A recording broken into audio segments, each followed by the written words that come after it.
Welcome to today's episode where we're going to talk about all details about styled shoots. If you're a beginner and never put together a styled shoot, this is a place to start. So stay tuned. We're going to chat about what is a styled shoot and why you should be doing it, along with how to plan a styled shoot in 5 easy steps, a vendor checklist, and how to credit vendors. But hey, if you already mastered the basics of styled shoots and want a little bit more advanced information, like planning a destination styled shoot, then stay tuned for our Styled Shoot Advanced course. So let's go ahead and get started. So let's dive into a little bit about me. My name is Natasha Ferdui, and I have been a photographer almost 5 years. I started it as a hobby, and now I have scaled it to a full-time career. On top of that, I am also a co-owner of Nolly's Events, which is a decor company located here in Minneapolis, Minnesota. And during the beginning stages of our business, we did so many style shoots. On an average, we did about 10 to 15 style shoots a year. Yes, 10 to 15 style shoots a year.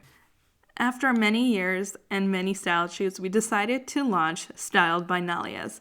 This is a place where we launch style shoots and retreats, and we just officially finished our first retreat in Arizona. And my, oh my, do I want to go back.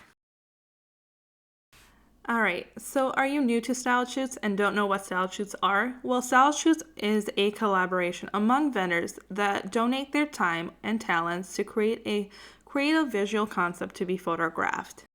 In other words, you are putting together a staged engagement session or a staged wedding that you have full control where you're collabing with other creative vendors. Why should we do styled shoots? There is so many whys in why you should do a style shoot. It can range from having control and concept and style and design that you don't normally get during a wedding day, or if you're new in the industry and you just need to build some portfolio, this is such a great way to start. Let's just say you just got some new camera gear. The last place you want to test out that new camera gear is actually at a wedding. So the best way is to put together a styled shoot. Use that new lens or that flash that you just purchased. Play with lighting and get different angles and just get creative. This is the best opportunity to try those new poses that you've been dying to try.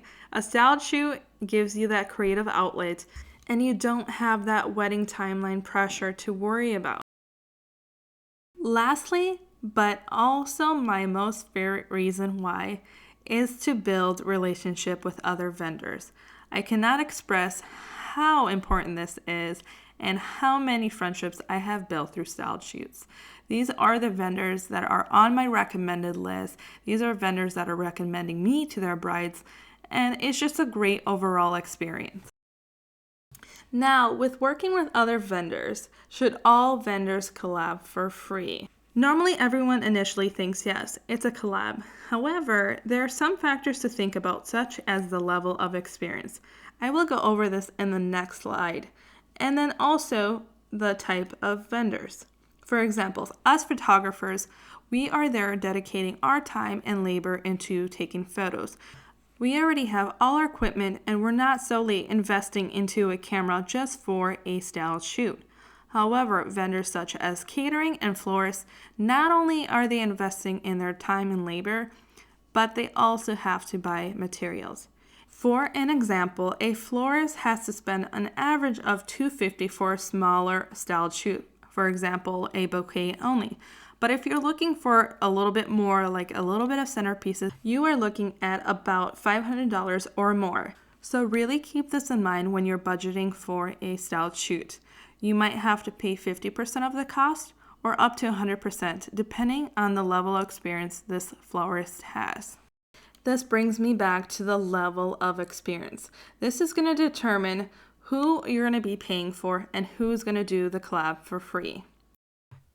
If you're a new vendor, you're not going to reach out to an established photographer or a well-known florist and expect them to do a collab. At this point, if you're reaching out to experienced vendors, you may have to pay to hire them. So my rule when it comes to collabing is to reach out to people that are in the same level of experience. If you're a new photographer, your best approach is to reach out to new vendors. For an example, reaching out to florists that are just new to the industry are more likely to collab with you and are also more likely to cover more of the cost of the florals. However, that does not mean you have to always stay in the level of experience that you're in. For example, if you're bringing value to a mid-level experienced photographer, you're able to loop them in with value. One example of value is, let's say you were able to reach out to a newly opened venue that a lot of people want to shoot at. You have a better chance of getting different levels of vendors just solely because you're adding value to the styled shoot and showing them that you've got access to a wonderful venue. As a photographer, I did this a few times. I was able to access a popular venue, and then this allowed me to access a lot of popular vendors, from hairstylists to dresses and so on. Next, let's talk about how to plan a styled shoot. If you're like me and love to plan, the first step is going to be your favorite, which is putting together the style of the styled shoot. This involves a lot of scrolling on Pinterest, and you know that's one of my most favorite things to do. Once you have selected your style and have created your inspiration, next is going to be putting together your mood board. A mood board is basically an arrangement of your inspiration photos, your color palette, and details. I won't dive deep into the details here, as I'm going to save that for the advanced course for styled shoots, where I'm going to show you guys how I put together my mood board using Canva. Step 2 is selecting the date. Make sure to be flexible with the date and find what works best for all the vendors. An example, most wedding vendors cannot do a Saturday midsummer, but instead possibly aim for a weekday that works best for most of the vendors. However, if you do work a 9-to-5 job, you may want to give a little bit more time planning and find vendors that have a little bit more flexibility. Now that you've selected a date, you can reach out to vendors. Keep in mind that level of experience. On top of that, make sure that you are reaching out to vendors that have that similar style that you're aiming for the styled shoot. For example, you're not going to reach out to a very airy photographer if you're planning on doing a more bohemian elopement styled shoot. One really important tip that I always advise vendors to do before reaching out to these vendors is make sure that you've been following them. Don't reach out to random vendors and just want anybody that could fill the bucket. I have seen this done so many times. I work closely with a florist that gets requests to do styled shoots with them so many times, and then she looks at their profile and notices that they're not even following her.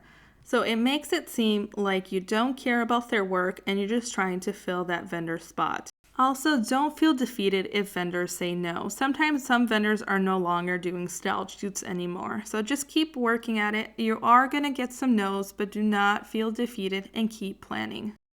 There are so many different types of vendors to reach out to. So decide how big or how intimate you want the style shoot to be. You can range from photographers, videographers, florists, up to getting decor rentals, working with wedding shops, hairstylists, and makeup artists. Here's a list that can help you. And now that you've selected your vendors, next you want to go ahead and send a contract out. Always, always, always sign a contract with all the vendors.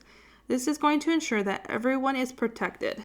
There are so many resources out there on to put together a styled shoot contract together. Just do a quick Google search and select the one that you think best fits your scenario. You can always run this by a lawyer as well. That's something that we do here at Nolly's Events just to make sure we're extra protected. And at the end of the day, it is solely a styled shoot, but I cannot tell you how many times we've run into issues or heard of these horror stories about event planners taking images and editing them. We have seen photographers hire florists and take all their florals and rearrange it. These are just big no-nos in the industry when you're putting together styled shoots. It's just better to have that contract in place to protect all the vendors, setting those expectations, and explaining to everyone how to credit correctly. And this leads me to the last step. is staying in communication and making sure that you have a clear and open communication, that everyone is understanding what is going on. If there are any updates, keep the vendors in loop. And it is always better to over communicate than to under communicate. For example, just because they sent out the contract does not mean that they read it fully. Always underlining important things like setting expectations in the emails and how to properly credit your vendors is so important to go over with, and always bring that conversation up. One thing that we do here on our team is we go ahead and send the mood board and show examples of how we want to properly credit all of the vendors.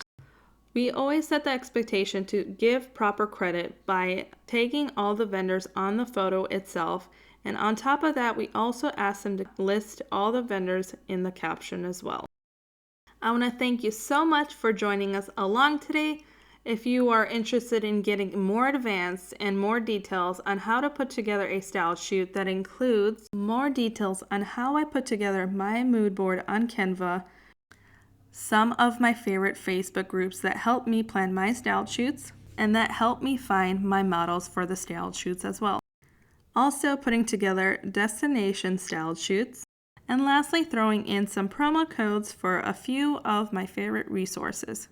We are just going to go ahead and dive deep into style shoots a little bit more advanced and just chat about the things that I have learned through the times that I have put together style shoots. Alright, until next time, this is the end of the guide to the beginner for styled shoots. Be sure to go ahead and follow our accounts on Instagram for more information.